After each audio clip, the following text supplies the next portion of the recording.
Good morning, everybody. It's Al. I wanted to do a quick video on how to load an SKS with stripper clips. I see a lot of videos on YouTube of people that are handling an SKS and are trying to load it either one round at a time or trying to use a stripper clip, and you see them push the stripper clip in and then push down on the rounds in the middle towards the front. And they're just having a hell of a time with it, and they just push it down. Maybe one or two rounds will go in, and it takes 4 or 5 tries to get that in there. And then there's a couple other videos that you see where somebody will show it, and the rounds will go fairly smoothly in it, which is the way that it's supposed to be done. There's a trick to it. I'm going to show you actually how to do it, and you'll see that the SKS has a notch built into it, whereby you can put the stripper clip right here. You can see that right there.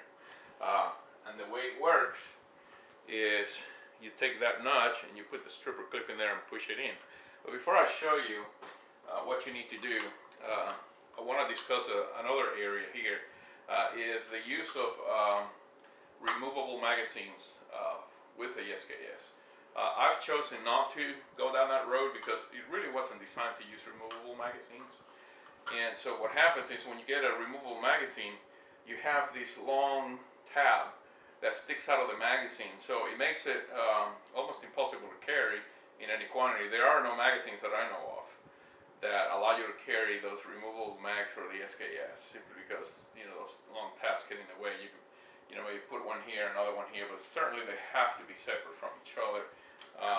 You really can't put two of them together easily. So, and you can't get them close to each other. You probably get two stacked on top of each other, but not close to each other. So, that's the main reason that I don't use it. It's just too bulky, to carry around in any significant quantity. So, my choice is to use stripper clips.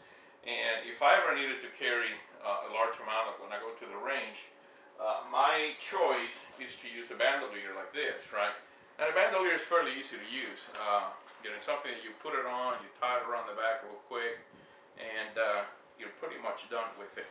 So it carries the weight, or distributes the weight fairly evenly all around you. So it's fairly easy to handle. If you need a round, it's pretty quick to get a stripper clip out of it. As you can see, it doesn't take really any effort to do that. Once you have it in, as I mentioned earlier, let me get closer, you put the rounds in here, or you put the stripper clip in the gun, but instead of pushing down through here, through the middle, or through the front, or through the back, what you want to do is you want to grab the round by the tip. Put your thumb squarely behind the base where your nail rides against the ridges or the channels on the stripper clip, and just push down. That's all there is to it. Now, to unload it, just pull that open and get it done. So, again, if I were to try to do this one more time, grab it by the tip, put your thumbnail behind it, and just simply push all the way through, and you're done.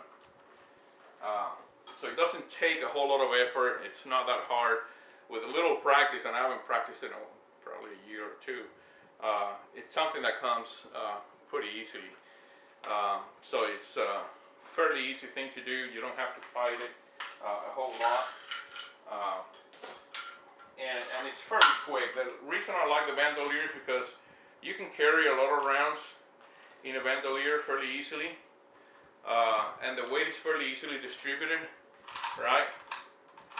So, again, it's not very hard to do. You just gotta make sure you grab that tip, ride the nail behind it with your thumb, and then push down, keeping that round straight. And what happens is the bottom of that first shell that you have is pushing down on, or the head of the case is pushing down on the head of the other cases, and it's making them move through the channel in a perfect position, because they just kind of lubricate each other by just turning around a little bit, and they go down in there, and they automatically then just stagger down into the magazine. So that's kind of what I wanted to show you guys. No big mystery on it. this is something that I would use for, you know, defending the farm if I ever needed to. I like the SKS for the fact that it's more accurate for longer shots. If I have to reach out to, you know, 200 yards or so, I could do it with this, although I really don't see the need ever having to go that far. Even 100 yards, I think, where I live would be a stretch. So it's just not something that I worry too much about. I don't put a scope on it. I don't put a any kind of optical sights on it. I like the iron sights. I like simplicity. I like ruggedness. They designed it this way for a reason, and that reason is ultimate reliability. You could drop this down and you don't have to worry about your sight getting knocked out of alignment or breaking. At the end of the day, a combat rifle should be totally reliable. Optical sights on a combat rifle are not something that you want. And yeah, you see, you know, the M4s in, you know, that are being used today having the dot sights, the red dot sights on it. You know, and that's okay if you're in an infantry unit and you have, you know, support around you. But if you're on your own and you gotta go, you know, busting through brush, and you gotta, you know, pretty much, you know, jump through hoops, an optical sight is really not a good idea from a reliability perspective. You're gonna knock that out in a couple of days. So having iron sights, something that won't move, something that's just ultimately reliable, is the way to go. And you can still pop somebody out to 200, 300 yards with open sights, no problem. So anyways, that's my take on it. Thanks for watching the video. God bless everybody.